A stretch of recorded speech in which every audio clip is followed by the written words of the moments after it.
Right when I retired, I want to free my mind. I was tired of just holding onto so much weight. Ah, Right. Trying to understand it myself in my own mind. Trying to figure it out and make peace of myself. I wanted somebody like a third party to speak to make sure I'm doing it the right way. That I'm not, putting a lot of pressure on myself. And I'm in the right state and have the right tools to be the person who I truly know I can be. So I'd say right about 2016, 17 is I really got into counseling, and it's really helped shape and help keep the things heading in the right direction. I made it through the rough time. I made it through the tough time. I made it through the bad time. So now I gotta get mine. Gotta weather the storm. Gotta get mine. Gotta weather the storm. I gotta get mine. Gotta weather the storm. Okay. One day we gon' get on. Talk to 'em. You ain't got a choice. Welcome to Bailey and Buck Unplugged, where we talk about sports, entertainment, and mental health in support of the Kennedy Kids Foundation. If you're struggling with mental health, we encourage you to speak up and get help. A great place to start is 988. That's the free crisis prevention lifeline. Or you can check out the resources tab at kennedykids.org. If you are in an absolute emergency, please dial 911. Either way, we want you to know that you are not alone and that you don't have to struggle, and speak up, get help. There are resources available to you, and we are here to support you. If you're new around here, I want to introduce you to our host. I am Misty Buck. I am an author and a mental health and performance coach. And my co-hosts are Robert Bailey. He is the president of Rosenhaus Sports, the president of Kennedy Kids Foundation. He's a two-time Super Bowl champion, two-time college national champion. He's an NFL record holder, and he's an ESPY winner. And we are also joined by Bailey Brooks Masburn. She is a celebrity wedding and event planner, a former NFL cheerleader, and the executive director of the Kennedy Kids Foundation. Hey, and welcome to Bailey and Buck Unplugged. Again, we have an amazing guest for you all. We have a South Florida favorite, right? I've heard so many amazing things about this guy, so I'm super excited that we get to interview him today and hear all about his story. So let me tell you just a little bit about Stephen Tulloch. He has this amazing background, by the way, so I'm not sure I'm going to accurately seriously cover everything, but I'm going to try my best right now. Okay. So he is an 11-year NFL vet. He was a linebacker and he played for the Tennessee Titans, which is who he was drafted by, the Detroit Lions, and the Eagles. That must feel pretty good right Fly, now. Eagles, fly. E-A-G-L-E-S, There we Eagles. go. There we Yeah. go. Congratulations. So he also happens to be the author of a children's book, The Little Linebacker. So I'm actually going to pick one of those up for my son. I'm super stoked to find out about that. You're an entrepreneur, right? You're in real estate. You got a lot going on with that, which we'll hear about. You got Circle House Coffee, which is a local favorite. We're going to hear a lot about that. And then you also have your foundation, the Stephen Tulloch Foundation, assisting underprivileged youth with opportunities to be successful and provide them with the same opportunities as other children. So I don't know how you find time for all these things, but we're going to see and figure all this out during the course of this show, right? We have so many 100%. questions for you. So we want to welcome you to the show. So thank you for being here again. Thank you for having me. Thank you very much. Thank you, Robert, for One thing I want to say about Stephen that I remember about him, you know, Stephen's always been very active in the community with his philanthropy, giving back. He was one of the first guys that talked about giving back early in his career and kind of he was doing football. He was doing everything back then that people are doing now that everyone's doing. Like people were, almost every player now is in the foundation area or giving back football camps. Stephen was doing it way back when, giving back, really wasn't asking for, all the publicity from it. He was organic. It was organic. It was what he felt in his heart. And I just want to say, Stephen, you were a great player, but you were also an amazing person and man. And I'm in awe to know such a special person that gives back to the community like you do. man. You might have me in tears here, man. I And appreciate it's real. It's real. We've never had this conversation, so I feel it, and I'm glad that you even Yeah, remember the days when I remember it 2006, all. 2007, just the And, grind, getting people out there yeah. and promoting. And you were serious about it too. It had to be perfect. It had to be done. And everyone loved you. Everyone loved you. So I always looked up to you for that. Now everybody's doing it, but you were a guy that I would say paved the way for a lot of guys that, guys want to have the guys want to follow success. So you're a guy that had success and you did it on and off the field. And I'm sure a lot of guys followed you, man. I appreciate that. Thank you. Yeah. That's awesome. All right, so we're gonna kick off with, I mean, it's kind of like hard to follow all that, but I'm super excited to learn more about you. We just found out we actually know people in common. So Yeah. I'm kind of upset I didn't meet you sooner because you sound like especially from what Robert just said, like I'm missing out here. So I'm glad that we get to talk today. But we always like to kick off the show. So this is a show again where we're supporting mental health and bringing awareness to the cause and the foundation, Kennedy Kids. So we always like to ask our guests, was there a moment in your life or in your career where you realized the importance of mental health? Yeah. Oh man, this is gonna get deep. Yeah, I think mental health, I think for me started when I was a kid. Obviously having one parent in the house and dad's not around and mom's raising a bunch of kids and you got a bunch going on there, and then you go off to college and just upbringing, I think breaking the cycle with a lot of things. I'm first generation. My mom and dad are from Jamaica, so I came over. My mom and dad came over in their 20s, and I'm the last of 8 kids. My mom had three of my dad. My dad had five before he met my mom, so I'm the baby. And so, I'm the first one to truly be successful in my own right in my career, XYZ. So, a lot of challenges come along with that, even from childhood, to be the first one to deal with everything you're dealing with and the pressure and all the things that come with it. I think was very challenging for me. I mean, I've been doing counseling for the last 4 or 5 years. Wow. I really protect my mental health. I'm really a big advocate for mental health, and it's. I think now people are talking about it more. I think I recommend everybody to have someone to talk to, a counselor. It's really changed my life. So I think the childhood stuff, component with all things that I deal with, helps me better understand myself by having someone to speak to. So absolutely, I deal with that. Yeah, thank you for sharing that. I don't know. Yeah, that's Sometimes amazing. it's not That's easy amazing. yeah, sometimes it's not easy to talk about that. So I'm really curious really quickly. Was there a moment when you sort of like that page turned where you're like, I should go a few years ago when you said I should go talk to a therapist? Like, was there a specific moment or it just kind of was like, maybe this is a good thing to go do? I think right when I retired, I want to free my mind. I was tired of just holding onto so much weight. Right. Trying to understand it myself in my own mind. Trying to figure it out and make peace of myself.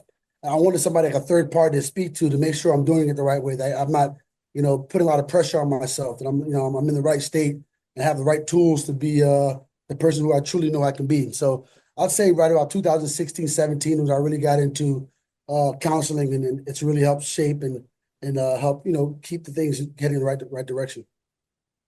I think, Stephen, that says a lot about your character and self-awareness, right? Where you can really like look at yourself in the mirror and say, I need help, right? And I think everyone on this planet has some trauma. They've gone through something traumatic, whether it's, from a little kid in high school or in college or even after college and just going into your career. We've all had trauma, and to self kind of reflect and then decide on your own, I need to at least get some therapy and maybe have something to protect myself moving forward. It says a lot about you, man, because I didn't, something had to happen to me before I said, I have to start really taking care of my personal mental health. And it just blows my mind when I hear someone like yourself, or I hear someone say, I did this, I made a decision on my own and did it on my own. That's huge to me, man. That means a lot, and I'm sure a lot of people look up to you for that. Absolutely. Yep. So go ahead. No, go ahead, Robin. No, I was gonna say, so um, also your transition, going through the transition that you did coming out of the NFL and then realizing I'm gonna get some therapy and just protect my mental health. How did that help you also in your transition from football to the real world in terms of you have Circle House, you have a coffee business, you have a real estate business, you got your own books. Your Circle House, man, is amazing. You're now doing some you're distributing coffee now. So how did that decision to get help mentally like help you with your success after football? I think it started. I started preparing for that mental escape during my career, and surrounding Okay. myself around professionals, pro players who understand how to do it. I'll give you examples. A guy named David Thornton, which you probably know already. Yeah. David Thornton is one of my old teammates now. He's player development for the Colts. But I started in 2006 when I got drafted there. It was rookie mini camp, and he pulled me aside and said, "Young boy, I'm going to show you the ropes. You can follow this guy over here," and he pointed to a particular player, "or you can follow someone like myself, and I'll teach you how to be a pro." And that's what clicked to me. Right. He brought me to Goldsboro, North Carolina, taught me about his foundation, how to be successful on and off the field, how to take care of your body. But most importantly, he introduced me to the NFL entrepreneurship business program that the NFL has. Wow. So I signed up for it. I went out to Stanford University School of Business in Palo Alto, California, to study business for the off season. So I think that was the starting point for myself to understand life after football, that I'm more than a football player, that I have access to obviously monetary gains, but how to make that stretch and how to preserve that and keep that going years beyond the game. So I went to Stanford University in the offseason, and the following couple of years, I went to Stephen Ross School of Business in Ann Arbor, Michigan. And then a few years later after that, I went to University of Miami School of Business in the offseason just to learn and prepare for the transition. Right. I think for me, it's like, nobody in my family has ever had money. You know what I'm saying? I'm the first one to get real money. So to understand how to manage it and do all those things was important for me to do that, along with getting help along that journey. It just freed my mind from just seeing it, spending it, but understanding how to grow it. And so I was really enamored with David just being a mentor to me to kind of guide me through that process of understanding how to be a pro on and off the field, which transitioned me into obviously my business. When I retired in 2016, I traveled for a year doing mission works in different countries. I built a school in my mom's hometown. I went to Haiti a couple of times. I helped build Cliff Averill and Marshawn Lynch and those guys, some schools out there. Went to Peru, went to Cuba, did some donating there. And I came back and I got into real estate. So I started buying properties in downtown Fort Lauderdale. And I ran across this one building, which is now Circle House Coffee. I converted it to a mixed-use building, created a coffee shop and drive-thru at the bottom. And I went to coffee school in Seattle. I went to Seattle Barista Academy to learn the business while I was building it out. Fast forward, I hired my teacher in Seattle, who was my teacher in coffee school, to be my consultant. I brought him from Seattle to South Florida. He'll fly every 2 weeks on Southwest Airlines and stay at my house, and we'll build the brand, where the machines go, actually how the coffee works, how it flows, the drive-through.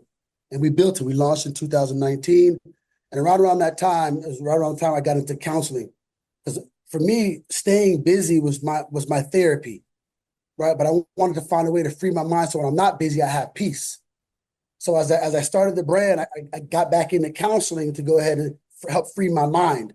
Because I'm a hard worker, I'm a go. That's who I am. I don't feel like it's work. It's just who I am. I've never worked a day in my life, if you ask me. But for me, it was more important to free my mind because I was carrying this weight as I was building all these successful things around me. And I had that pressure on me. I just wanted to free my head. And so I started counseling with Anita Daniels. We do virtual counseling every week or every 2 weeks. And I feel like a different person from 2019 to now because I've alleviated so much pressure that I've carried me for years. So I highly recommend it. I talk to my guys all the time. I've referred people to my therapist. I talk to people all the time about speaking to people because us as players and even as African-American, we hold it in. Like it's a tough thing to like embody it. Like, no, I'm not weak. But there's certain areas that are just dark spots in your life that are pounding you every day that you can't free. It's in your mind. So as I'm having a conversation with you, I'm still feeling that pain in the back of the head. Yeah. You know what I'm saying? I'm living to you, but in the back of my mind, I'm still dealing with so much trauma. Right. When I And go you home, feel it in your body. Yeah. you feel it. You're natural. You're Yeah. human. Yeah. Flip that switch and carry it. So for me, man, I just feel good to be able to free that and to truly be living and truly be happy and to truly be able to have my business and travel, see the world, and just have good people like Bailey and everybody else around me. You know what I mean? So that's kind of how I live. That's awesome. Yeah. That's absolutely That awesome. might have been a lot, but I was just running. No, but I think it's really helpful because I Yeah. think that like kind of I think what Robert was saying earlier is that sometimes people wait for like a pivotal moment before they say, maybe I should better myself. Maybe I should, like you're describing, be able to be at peace with myself when I'm still like, and a lot of people don't know how to do that, right? And not just like the physical rest, they struggle with the mental rest, Right. right? So, and like that's just as important because the mental signals to your, your hormones and your glands and the stress the cortisol that's being released to you, and that affects your body. And like, so like they really, the whole system, in other words, works together. So I think that's really insightful. And I think I want to hear your thoughts on this too, because I think for me, therapy, and I'm also a coach, but like to me, the benefits of those things have been not just processing things that happened in the past, but discovering and uncovering limiting beliefs now that I may not even realize that I'm approaching life from thinking this limiting belief about myself. I'm just living my life that way. And then, but you go through you have these conversations, and it's a place to, yes, unpack your heavy stuff, but it's also a place to discover like, oh, hey, maybe I am holding myself back in this regard. And I didn't even realize that until I said it. And now I can shift that and grow and become a stronger version of myself. So what are your thoughts on that? I do. I do think that's true. And I think for me, it's accountability piece, right? So Uh-huh. I'm accountable not just to myself, but to a third party who's unbiased to really hold me Yeah. accountable to what's been holding me back. So by speaking to you, I'm able to understand, okay, this was what's truly holding me back. And I've been holding it for so long, but now that I've spoke about it, I can now act upon the things that I've always wanted to act upon and then be held accountable by the third party, which is my counselor. So for me, I think that definitely benefits me or has benefited me by seeing counseling. That's awesome. How did you go about finding your therapist? Because I talk to different people, and some people ask me, and there's just so many platforms, so many ways. How did you go about finding your therapist? What was your process? So I'll give you a two step scenario with my process. So my process, typically, like any other player, will go to the NFL Cigna. They'll give you a list of therapists in your zip code, and you go through it. Right, And for me, I copy and paste their name. I read their bio. There's so many, and I just right. try to choose one. And I go to that person, and I go there, and it's like it dies. So I did You're that not for a like while. vibing with them, you mean? Yeah, the vibe wasn't right. It takes a Uh-huh. while. It takes a while for the vibe to get right. Right. Yeah. That's why I asked the Yeah, question. so I got rid of that. I was like, I got to find a better way. So I called the NFLPA and Lachey Smith. She's my lady at the NFLPA, like super good. So I reached out there. I said, Lachey, I'm tired of going through this process. I'm reaching out to someone to Cigna. They give me the list. I said, I go through everybody. It's just not hitting. Said, Stephen, let me get back to you. So she referred me to somebody in North Carolina. Said, Stephen, she does athletes counseling. She does virtual. She's in Raleigh, North Carolina. I said, look, I've never done virtual. I'd love to try it. Man, one of the best moves I've ever made. Me and Wow. Miss Anita, we clicked right away. I even flown her in town to my house, and I put on an event for athletes talking about mental health here about last year, the year before. Wow. We had about 30 players here in my backyard, and we talked Oh, about mental health. wow. She was on the panel, but she's that good. And she's like a mother figure to me. You know what I'm saying? Like the things that I've You, dealt with my family and my mom or brother or dad or whoever in my family, I can talk to her about that, and it's real dope to have. that's awesome. Do you mind saying her name so the public people who are looking for help can maybe Oh reach yeah, out to her? she's amazing. Yeah, and maybe you could put the name on the whatever, but it's Yeah. Anita Daniels. She's in Raleigh, North Carolina. Yeah, She's Daniel. awesome. We'll give Yeah, her a shout out. Yeah, therapist, Anita Daniels. amazing, and I highly recommend. I referred her to two other players that I had. I'm gonna give her a call as well. Yeah, but definitely contact her. She's amazing. Yep. Yeah, that's great. Yes. Absolutely. Yeah. So another, just to keep it going, I want to talk a little bit about, the school you built for your mom. You and people, when they hear someone say, I built a school, they think you paid somebody, and you really didn't go get your hands dirty. You know, why was that important to you to go and actually get your hands dirty and actually help pick up a hammer and start hammering and building this school? Why was that important to you? It's important to me because my mom is everything. You know what I'm saying? Like when we didn't have anything as a kid, man, my mom worked 3, 4 jobs and just grinded. And I don't know how she did it. She's a private nurse from Jamaica.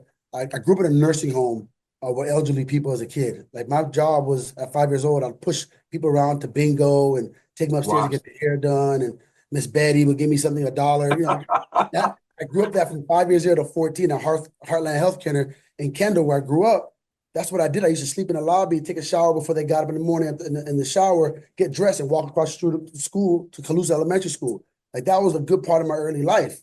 And Oh, so wow. I grew up in a giving back state. That's kind of what I knew. My mom was a private nurse.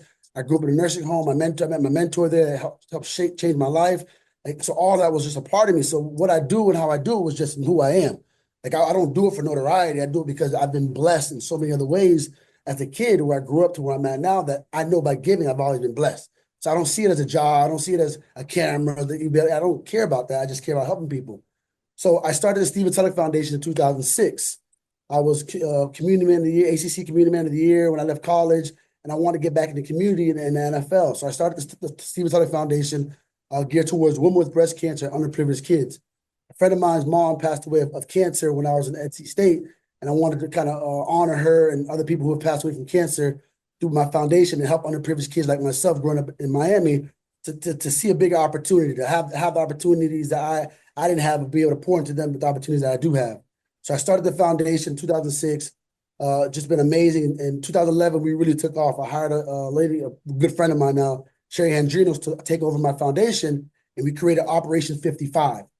So we did Operation 55. We did everything in 55. We take 55 kids affected by cancer to all the home games during my time in Detroit. We'll provide them with a shirt. We'll provide them with a food voucher, and they'll be able to come on the field before the game for a photo op every home game. And then we took it a step further. We would take 200 so women during October called Angels of Hope. We'd take women that dealt with cancer, both in remission or dealing with it. We run out a bowling alley and we bring all them there where they can take their wigs off, kind of hang out, be able to talk to each other, how they cope with stage 1, stage 2, stage 3, stage 4, and be able to be themselves, right? And been very transparent with my foundation to show where money's coming in and how it's flowing. You know what I'm saying? So people can see how we, how we're in the community. And then we did some other stuff in December for athletes adopting families. We'll take families suffered by cancer. We'll get donations. And so it started back then. So Right. when I retired, I went to my mom's hometown in Jamaica. I was like, man, as a kid, I used to come to Jamaica and I'll see these kids in the street. I said, Mom, why are all these kids in the street? She said, Steve, there's no school for these kids to go. For them to go to school, they got to go all the way to South Lamar, which is like crazy far, no transportation. Right. When I retired, I went back to Jamaica and I went looking for land, and I found land my mom's hometown in Little London next to a primary school. So I teamed up with Helping Hands Jamaica and Food for the Poor Jamaica, and Sherry and I put together a big trip for about 32 people to fly. So we got the land, we started building schools. We flew about 32 people from all over the country to Miami. Then we flew to Jamaica and we built the school. So Wow. we came in, we put up the windows. We would have people in wheelchairs, just trying to help any way they can to help build the school, and we launched it. So this school I named after my mother. It's called the Mercedes Tulloch Infant School. It's located in Little London, Jamaica, which is outside of Negro. It's about 180 kids. It's been operating since 2017. I'll actually be there in a couple of weeks to bring some school supplies, but it's an amazing school. It's from age 3 to 7 years old, and it's cool when I go back to Jamaica. I can see my mom's name on the school and to see how everything she did for me, I was able to pour back into the community where she's from, and everything just came full circle. That's awesome. So do you need, like, how do you guys work? Are you working on donations? Like, do people donate these school supplies? Like, how do you do that? Yeah, you can donate the school supplies, Tulloch55.com or Circle House Coffee. There's a donation page. All of it goes to the Stephen Tulloch Foundation.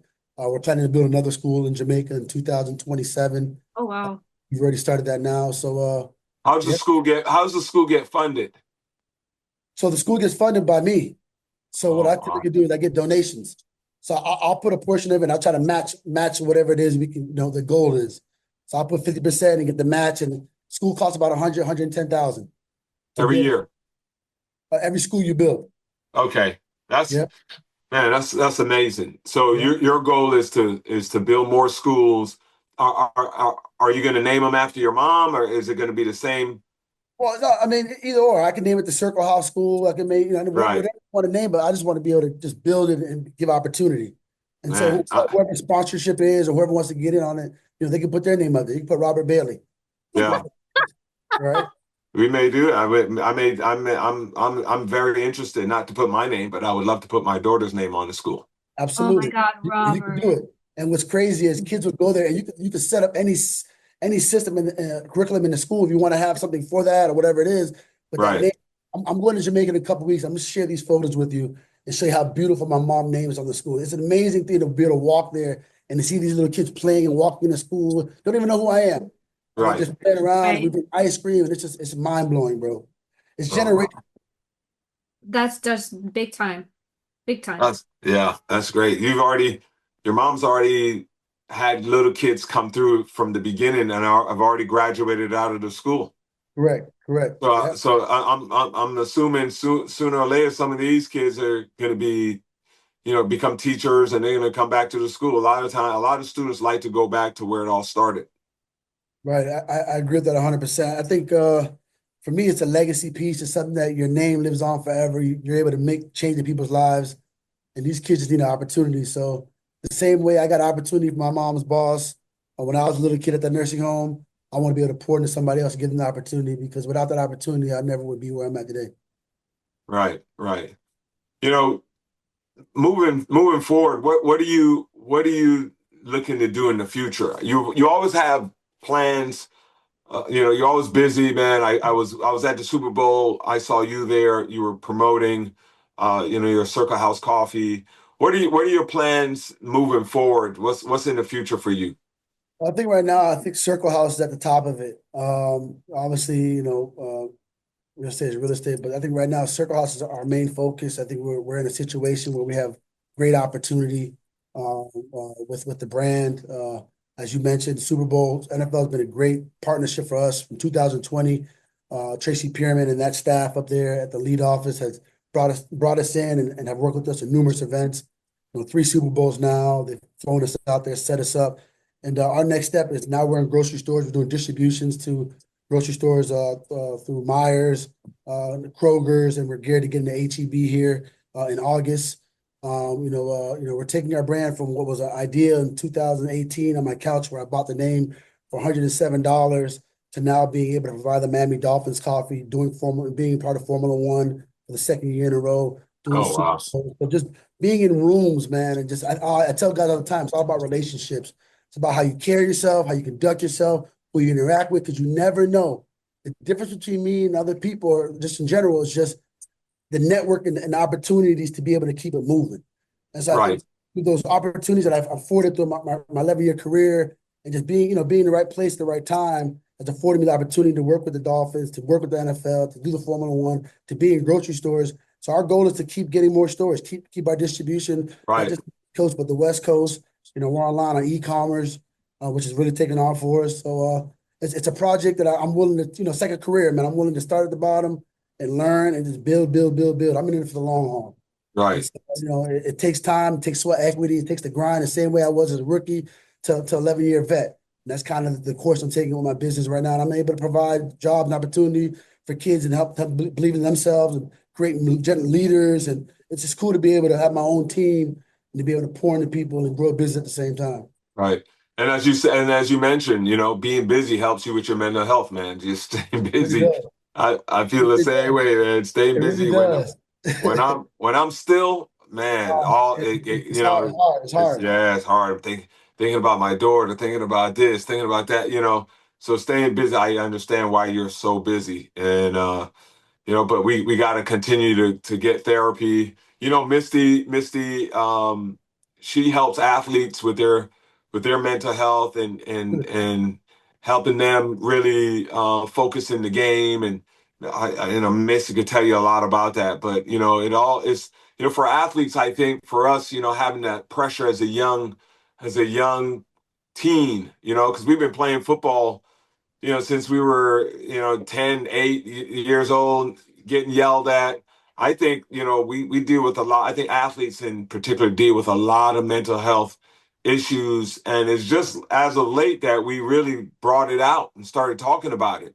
Some of the Olympic athletes that it's bothered, and some of the pro tennis players that have come out is really coming to the forefront, and I think more athletes need to talk about it. What are your thoughts on that? I do. And I think more athletes are talking about it. I think podcasts like this one, obviously, which is Right, geared, has opened the doors for people to have a safe space and not feel judged and be able to talk openly about it. I think for so long, it was not the tough thing to do. It was not the cool thing to do.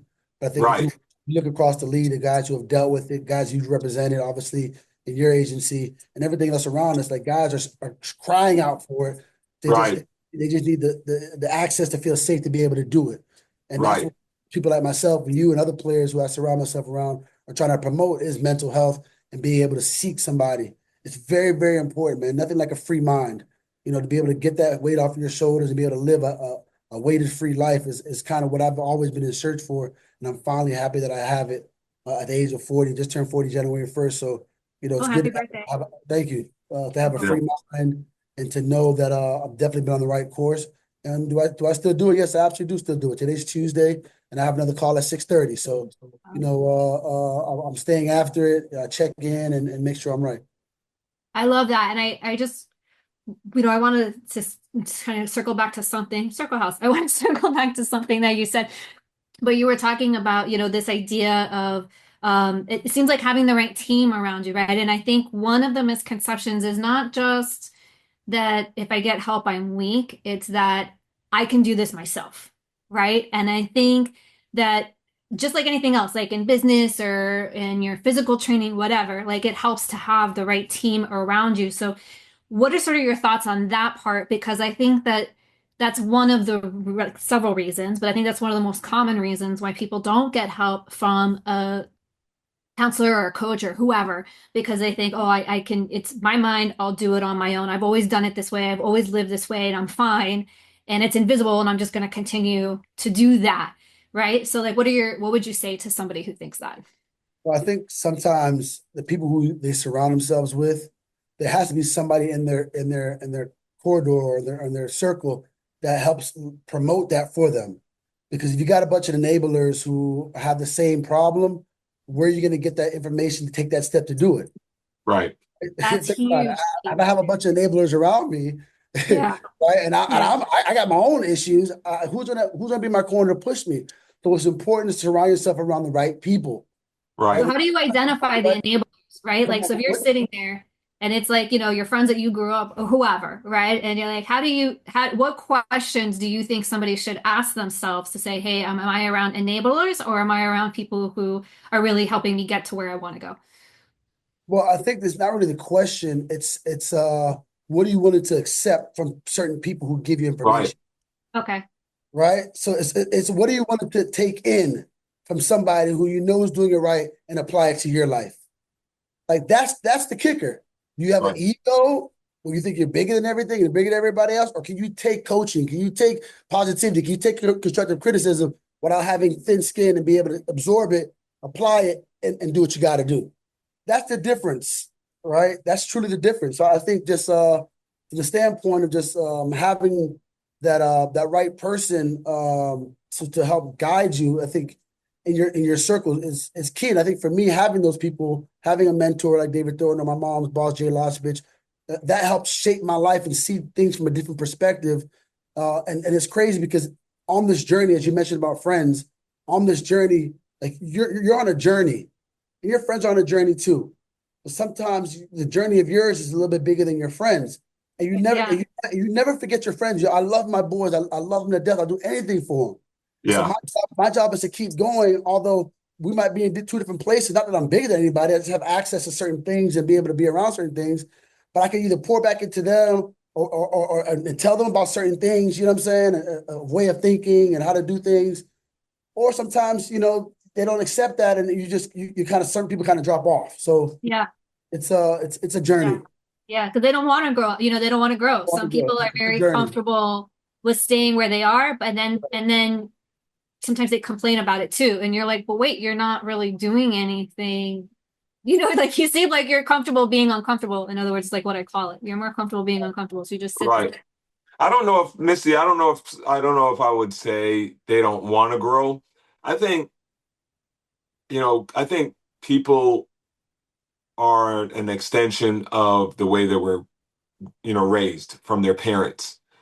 And they take on the same characteristics of their parents. If the parents were loving parents and always said "I love you," they didn't end up always saying that. If there were parents that were very cold parents and never said it, they end up not saying. If there were parents that weren't motivated, they usually, you may get one out of the four kids that ends up super motivated, but because somebody has to break the chain. But majority of the time, that's why the trauma keeps going from one, generation to generation to you know That's what why I'm you saying? need somebody to help you point those things out, right? Right, To say right. like, hey, you're holding yourself back.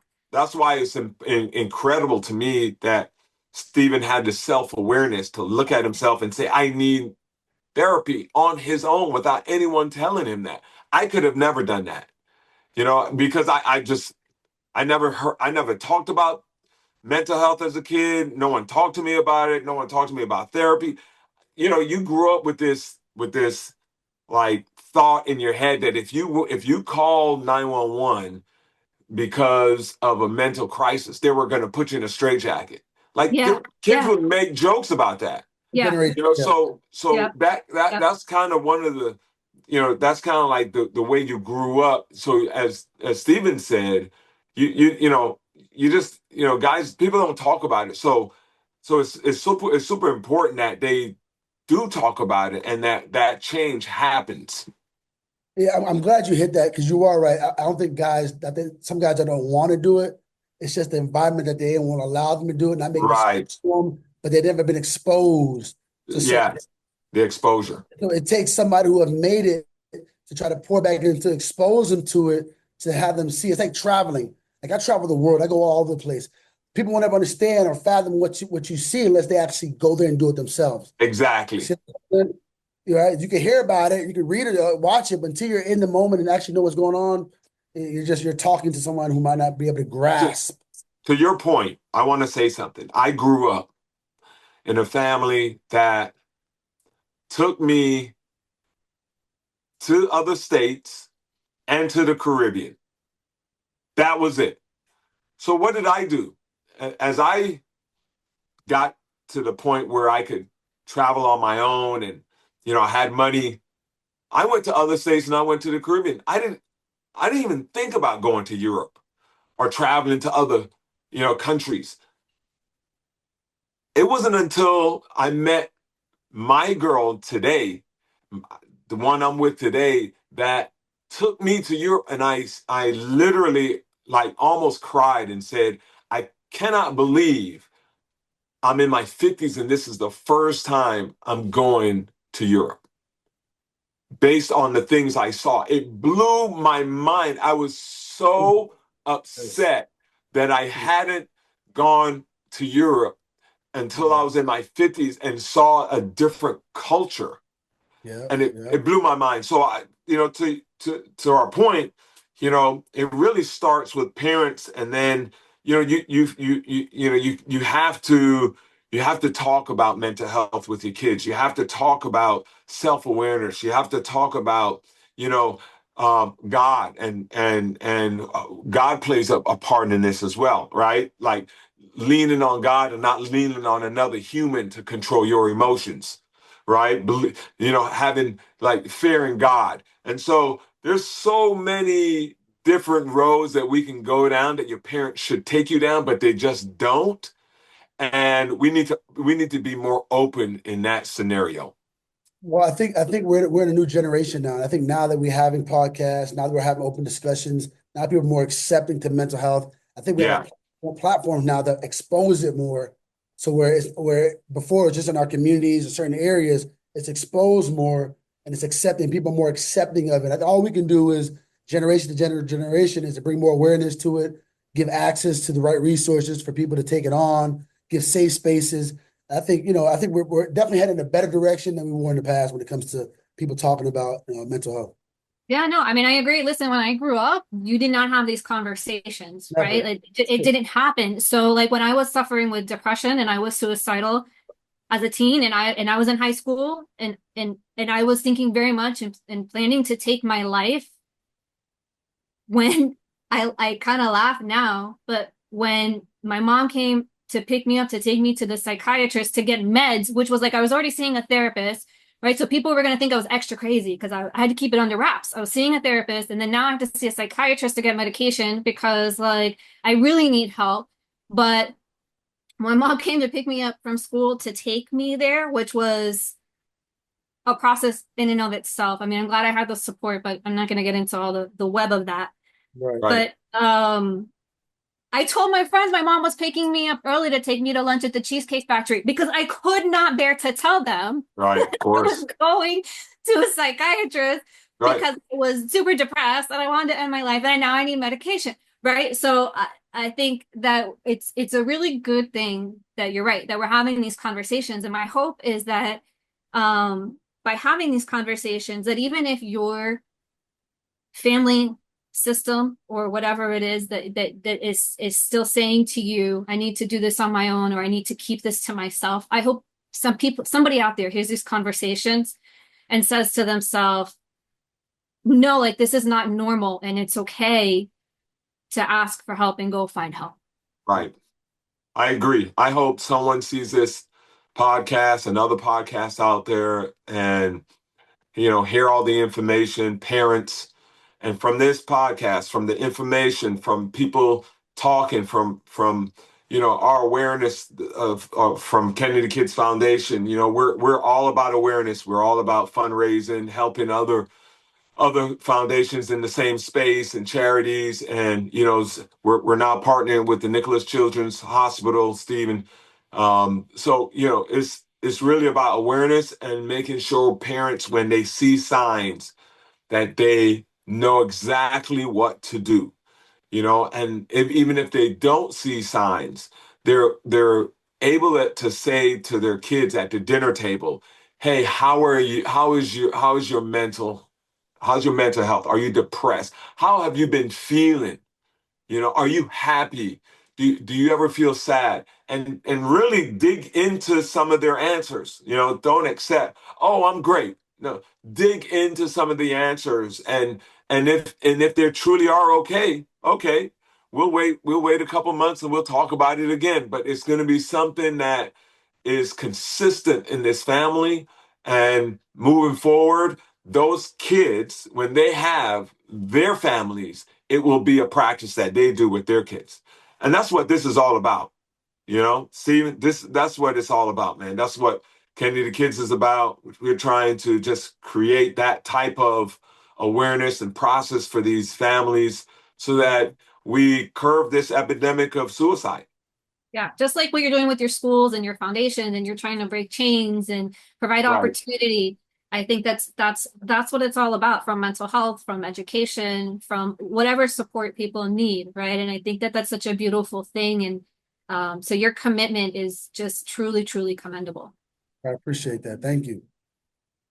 Yeah, Stephen, you were great, man. We are Yeah. it was such an awesome Yeah. conversation to have you on. I know you're extremely busy, Yeah, we obviously. got one more question though. One more question. Go We'll leave ahead. it with if you have like 2 more minutes, Stephen. Yeah. What you Yes. got? All right. So, what are we ask everybody this at the end of every show. What are the top 3 things that you do today when your mood or your attitude, when you need to, or you just need to improve your mental health? Like, so when you're not feeling at your best. I love yoga. I love yoga. I'm gonna give Yoga Joint a shout out. I've been a member for about 4 years now. I do yoga twice a week, and that's a big one for me. Hot yoga. Um, I do yoga every day in the morning when I get out of the bed. I do it for about 10 minutes when I get out of bed, Oh, and I do it for about 10, 15 minutes before I go to bed. yes, every So day. every day before I go into bed, at the side of my bed, I do yoga by myself at the side of my bed, Stephen, I promise. And I do all the stretches and I do all the yoga moves, And I go through it pretty fast. I just go through it, and I sleep better, and my mind is better. And then I wake up in the morning, and as soon as I get up, I do it again, and it helps with my back. It helps with some of the football like soreness and pain, and it has changed my life. And I've been doing it probably for about a year and a half, 2 years. It's changed my life. Yeah, I don't do it that extreme, but I definitely do an hour, 2 hours a week. Right. Or sometimes 3 if I can get an extra set. But I love yoga. I think yoga is a mind-blowing. It's just the feel of it. Namaste, the whole nine is just my deal. Outside of that, I love to travel. Bailey knows I travel a lot. Yeah. I somewhere at least once a month, whether it's a quick trip to Jamaica or, I'm always like, that's my peace. I work hard, but I love to travel and just sit back for 3-4 days and then get back into it. So that's a part of my life. And I say just surrounding myself around right people. I have my good mentors, be able to check in. Eric Thomas, hip hop preacher, like a real good one of mine. David, just some real good people who I can check in with, see where they're at. Obviously talk to my counselor, and it just resets me every week. And so, and surrounding myself around the right people has been good for me. Those 3 things I think are it. That's super awesome. I think those are really, really good answers. I don't think we've gotten those specific ones before. So yeah, that yoga answer is great. I love it. I remember when Robert's on the yoga train. I remember when at the Lions, Stephen, they brought in a yoga instructor for us to use, right? Like the whole team. And everyone was complaining, oh, yoga's for women, it's for old women. That's the mentality that we had over almost 30 years. This was 30 years ago, Misty, 30 years ago. Yeah. You had the mentality that yoga is for old people and we want nothing to do with it. Today, everyone is doing yoga, including NFL athletes on their own. Pilates, all that. Go ahead. Pilates, yoga. Yeah, Pilates. Players doing that, man. Yeah, longevity, stretching, it's amazing. Yeah, I've seen players walking barefoot in the grass on the field. I'm a big fan of that grounding technique, like all of that kind of stuff that before we were like, what is that person doing? Now it's like, oh, they're grounding themselves. Like, oh, like it's like that's a part of his mental health, him mentally preparing for the game, grounding himself, it helps with his mental as well. Right. Yeah. I love it. Well, thank you so much. Is there anything else? First, let me ask you, how can people reach you before we close out the show? Hey, you got obviously Stephen Tulloch at Stephen Tulloch at Stephen Tulloch. Circle House Coffee. You got circlehousecoffee.com, Tulloch55.com to learn more about the foundation. And support. For every bag you buy at Circle House Coffee, 55 cents goes to the Stephen Tulloch Foundation, but then helps support the community. So circlehousecoffee.com, be a part of our mission, giving back one sip at a time. And that's it. But I appreciate your time. Thanks for having me, and I can't wait till the next time. Tully, do you have a subscription formula for buying coffee? Now that I know that, I want to buy coffee every month from you, man. I need to be on a subscription. I need it to come out of my bank automatically. I want to support you. Hey, Bailey, you're about a month too early on subscription, but it's in the works. But okay. If you do order, buy one, get one free for the first order, and hopefully by then your next order we have that subscription up for you. I'm there, man. I'm there for you. I appreciate it. That's awesome. Well, thank you again so much for your time. We sort of remind everybody, if you're out there struggling with your mental health, we encourage you to ask help, seek help. If you take anything from this conversation, build the right team around you, and don't be afraid to free your mind, as Stephen liked us to remind us, right? So if you're really struggling, there is the 988 crisis prevention line. Of course, if you're in a real big emergency, please dial 911. And you can also head over to CanadaKids.org. Check out our resources tab. We have a lot of different information on organizations and resources that are available out there for you. So again, thank you so much for being on the show. And we can't wait to talk to you again real soon. Thanks, Steve. Thank you. Gotta weather the storm. One day we gon' get on.